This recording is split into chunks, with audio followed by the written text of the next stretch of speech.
So muna na sitwasyon din sa Pagsabangan Bridge guys. So dako na kay ang tubig. So makita ninyo guys, may hapit na siya mulapaw. Ingani kadako ang tubig diri sa Pagsabangan guys. So motabok plak tatanaw na to sa pika. So muna na ang situation diri sa Pagsabangan Bridge guys. So dako na jud kayo sa so mahapit na siya ming lapaw.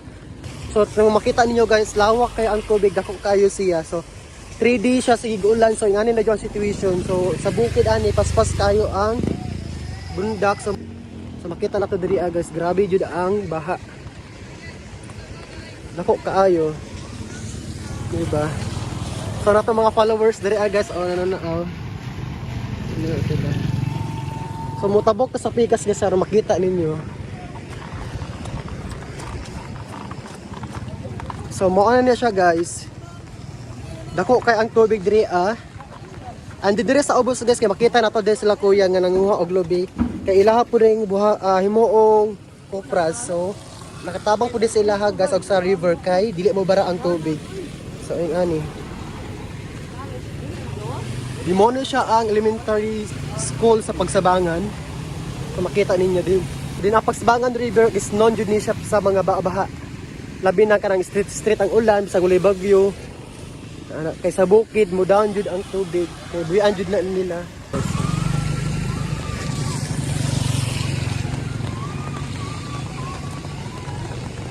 So grabe ang tubig, dako kaayo guys no.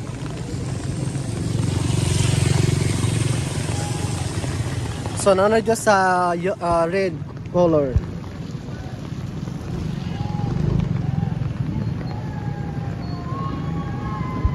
Mga taga-Pagsabangan elementary schools. So mabalin ta sa pikas guys. So nadiri ang mga rescuer sa Tagum City guys. So ilaha gi-obserbahan ang tubig, ilang giadto karon kung sa status. Meaning ano pula guys, warning na siya pag nasa yellow is normal level pa na siya. Pag nasa pula is warning na siya. So amping ka kanon ng mga Pagsabangan. Hindi lang taga Pagsabangan kasi asa pang lugar nga mas bahaunon.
So mo na ang sitwasyon diri sa Pagsabangan Bridge guys. So itaas na jud ang tubig.